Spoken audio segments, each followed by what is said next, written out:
Learn smart hub या आपल्या संस्कृत विषयाच्या चॅनलमध्ये आपल्या सगळ्यांचं मनापासून स्वागत आहे। आज आपण संस्कृतमध्ये एक महत्त्वाचा विषय शिकणार आहोत, तो म्हणजे समय। समय म्हणजे वेळ।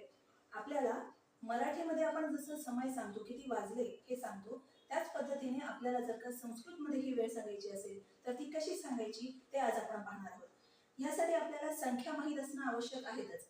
या आधी ज्याप्रमाणे आपण 1 ते 50 संख्या पाहिल्या आहेत किंवा 1 ते 100 पर्यंत आपण संख्या पाहिलेल्या आहेत, त्यानुसार या आधी ज्या प्रकारे आपण संख्या यांचा अभ्यास केलेला आहे, 1 ते 100 संख्या आपण पाहिल्या, त्याच पद्धतीने आता आपण या संख्येबरोबरच काही नवीन शब्द सुद्धा शिकणार आहोत, ज्यामुळे आपल्याला संस्कृतमध्ये वेळ सांगता येणार आहे। जसं आपण मराठीत म्हणतो 1 वाजला, पाऊण वाजला, अडीच वाजले, पावणे 3 झाले, 4:30 झाले, त्याच पद्धतीने आता आपल्याला संस्कृतमध्ये ही वेळ सांगायची आहे। यासाठी आपल्याला काही महत्त्वाचे शब्द माहित असणं गरजेचे आहे। जसं की वादनम। वादनम म्हणजे वाजले। 1 वाजलाय, 2 वाजलाय, 3 वाजले, 4 वाजले, त्यासाठी आपल्याला म्हणायचं आहे वादनम। मग संख्या आपण त्यानुसार त्याआधी म्हणू शकतो। त्याचबरोबर सपाद म्हणजे सव्वा। जसं आपण म्हणतो 2:15 वाजले, 5:15 वाजले, 6:15 वाजले। सपाद, पाद म्हणजे पावभाग, याच्या जवळचा पावभाग। स म्हणजे अगदी जवळचा, त्याच्या सोबत जोडून आलेला नंतरचा पावभाग, म्हणून इथे म्हटलेला आहे सपाद म्हणजे सव्वा।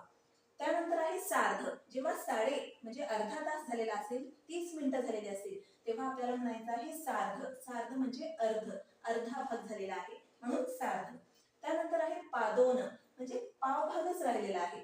शेवटचा नंतरचा जो पावभाग असतो म्हणजे 15 मिनिटं कमी असतात, त्याला आपण पादोन म्हणतो।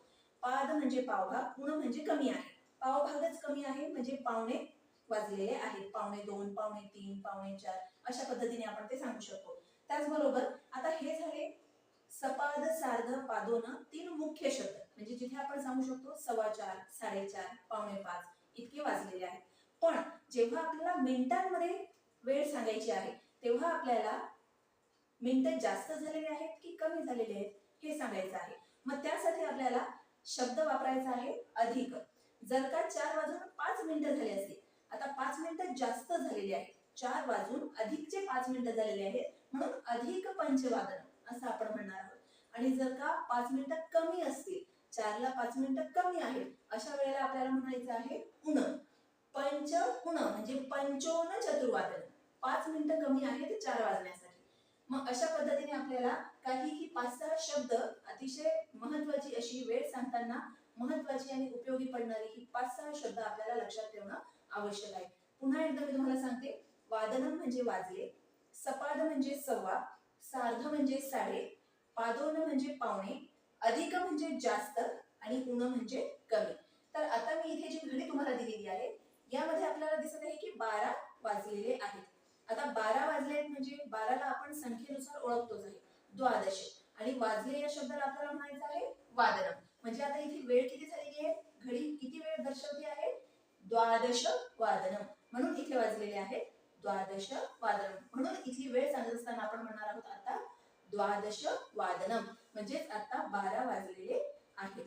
मग आता बाकी शब्दांचा उपयोग कसा करायचा ते सुद्धा आपण पाहणार आहोत। आता आपल्याला या ठिकाणी दिसत आहे की 3 वाजलेले आहेत। ह्यालाच आपल्याला संस्कृतमध्ये जर सांगायचं असेल तर आपण म्हणणार आहोत त्रिवादनम। त्रि म्हणजे 3, वादनम म्हणजे वाजलेले आहेत। 3:15 म्हणजे 3 वाजून 15 मिनिटं झालेले आहेत, म्हणजे हा जवळचा पावभाग। मग जेव्हा 3:15 आपल्याला म्हणायचं आहे सपाद त्रिवादनम, आता इथे वाजलेले आहेत 3:30, त्यामुळे आपल्याला म्हणायचं आहे सार्ध त्रिवादनम। आता या ठिकाणी 4:45 वाजत आलेले आहेत, म्हणजे 3 वाजून 45 मिनिटं झालेले आहेत, पावभागच शिल्लक राहिलेला आहे, म्हणजे कमी आहेत 15 मिनिटं, म्हणून आपण म्हणणार आहोत पादोन चतुर्वादनम। आता पादोन त्रिवादनम जर का आपण म्हटलं तर 2:45 होती, पण जेव्हा 45 मिनिटं पूर्ण झालेली असतात तेव्हा पुढची संख्या घ्यायची आहे, म्हणजे 3 च्या नंतरची संख्या आपल्याला घ्यायची आहे आणि आपल्याला म्हणायचं आहे पादोन चतुर्वादनम। चतुर्वादनम लिहत असताना र ची रफार वरती जायला हवी। हे काही महत्त्वाचे रूल जर का तुम्ही लक्षात ठेवले तर आपल्याला घडी संस्कृतमध्ये सांगणं, वेळ संस्कृतमध्ये सांगणं अतिशय सोपं आहे। फक्त लक्षात एवढंच ठेवायचंय, पादोन सांगत असताना जितके वाजले होते आता 45 मिनिटं होण्याच्या पूर्वी, त्याच्या पुढची संख्या घ्यायची आहे। आणि दुसरी गोष्ट म्हणजे चतुर्वादनम लिहत असताना र ची रफार व च्या वरती आली पाहिजे। तर अशा पद्धतीने आपल्याला वेळ सांगता येईल। आता इथे आपल्याला दिसत आहे की 4 वाजायला 5 मिनिटं कमी आहेत, किती वाजायला 5 मिनिटं कमी आहेत तर 4 वाजायला. 4ला आपण म्हटलेलं होतं चतुर्वादन. आता 5 कमी आहेत तर किती मिनिटं कमी आहेत आता 4 वाजण्यासाठी तर 5 मिनिटं. म्हणून आपण लिहिणार आहोत पंच. पण कमी आहेत म्हणजे उण. च मध्ये आहे अ अधिक उ होणार ओ.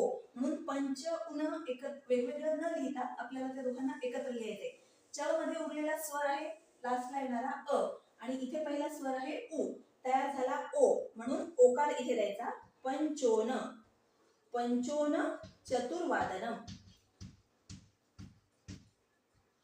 पंचोन चतुर्वादनम म्हणजे 5 कमी आहेत 4 वाजण्यासाठी. आणि 4 वाजून 5 मिनिटं जास्त झाले असतील तर आपल्याला म्हणायचं आहे पंचाधिक. याचप्रमाणे इथे आपल्याला करायचं आहे पंच अधिक.